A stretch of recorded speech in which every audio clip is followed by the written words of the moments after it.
ब्रह्म मुहूर्त में रामायण का ट्रेलर लॉन्च हो चुका है। क्या इसे बॉलीवुड में अब हॉलीवुड के टक्कर के वीएफएक्स माने जा सकते हैं या सिर्फ कुछ क्लिप्स अच्छे दिखाकर मूवी पूरी कार्टून लगने वाली है? चलिए जानते हैं। हर कहानी का एक ही सार, विलन जितना दमदार होगा मूवी उतनी बड़ी हिट होगी।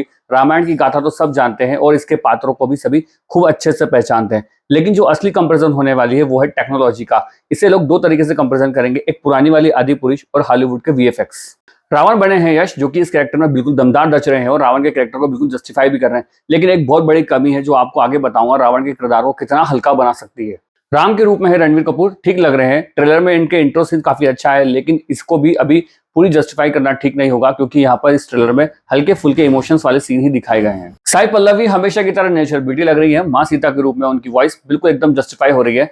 मैं हमेशा से इस तरह की वॉइस माँ सीता के लिए सुनना चाहता था। सिनेमा घर में उनकी वॉइस दमदार लगने वाली है। श्री राम के पिता के कैरेक्टर में है अरुण गोविल, जो बिल्कुल सही फिट बैठ रहे हैं। पूरा फोकस राम और रावण पे है। एक दमदार कैरेक्टर जो आपने भी मिस किया होगा, हनुमान जी का, वो पूरे ट्रेलर में कहीं नहीं है। मुझे ऐसा लगता है कि फर्स्ट पार्ट में रावण ने कैसे तीनों लोगों पर विजय पाई और राम का गुरुकुल से आना, उनका राज तिलक, फैमिली ड्रामा और उनका 14 साल का वनवास, और अंत में रावण का माँ सीता को ले जाना, बस इतना ही होगा फर्स्ट पार्ट में। अब बात करते हैं जिस पर मूवी को पूरा खरा उतरना है, वो है टेक्नोलॉजी। अब यहाँ पर मैं आपको दो हिस्सों में बताना चाहूंगा कि एक वो टेक्नोलॉजी जो भारत में पहली बार हो रही है, एक वो जो दुनिया में पहले भी हो चुकी है, बस भारत के लिए नहीं है। सबसे पहले बात उस टेक्नोलॉजी की जो भारत में नहीं बल्कि ग्लोबली पहली बार हो रही है। रामायण भारत की पहली ऐसी फिल्म है जिसे पूरी तरह से फिल्म फॉर आईमैक्स बनाया गया है, यानी कि शुरू से ही आईमैक्स सर्टिफाइड कैमरे से शूट किया गया है। बाद में स्क्रीन के हिसाब से स्ट्रेच नहीं किया गया है। इसके अलावा इस फिल्म में एआई डबिंग टेक्नोलॉजी का इस्तेमाल हो रहा है, जिसे हर भाषा में डायरेक्ट बिल्कुल नेचुरल लगेंगे। ये भी भारतीय सिनेमा में पहली बार हो रहा है। और तीसरी चीज, हैंस जिमर और ए आर रहमान, दोनों दिग्गज संगीतकार पहली बार एक साथ किसी प्रोजेक्ट पर काम कर रहे हैं। अब बात करते हैं उस टेक्नोलॉजी का जो दुनिया में पहले भी इस्तेमाल हो चुकी है।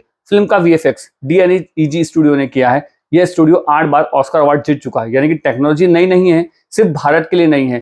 इसके साथ ही वर्चुअल प्रोडक्शन और मोशन कैप्चर जैसी टेक्निक भी यूज हुई है, जो हॉलीवुड में अवतार, मार्वल जैसी फिल्मों में पहले से चलती आ रही है। तो असली सवाल यह है कि टेक्नोलॉजी तो वर्ल्ड क्लास ले ली गई है, लेकिन क्या भारतीय टीम उसको उतना ही बारीकी से इस्तेमाल कर पाएगी जितना हॉलीवुड करता है? यही वो पॉइंट है जहां ट्रेलर के कुछ शॉट शानदार लगते हैं, कुछ शॉट थोड़े कमजोर और कार्टूनिस्ट फील देते हैं। और हाँ, वो कमी जिसका जिक्र मैंने शुरुआत में किया था वो भी बता दूं, वो कमी है रावण की वॉइस। मुझे ऐसा लगता है कि रावण के किरदार में जितनी दहशत गूंज होना चाहिए थी, उतनी दमदार वॉइस अभी तक ट्रेलर में महसूस नहीं हुई।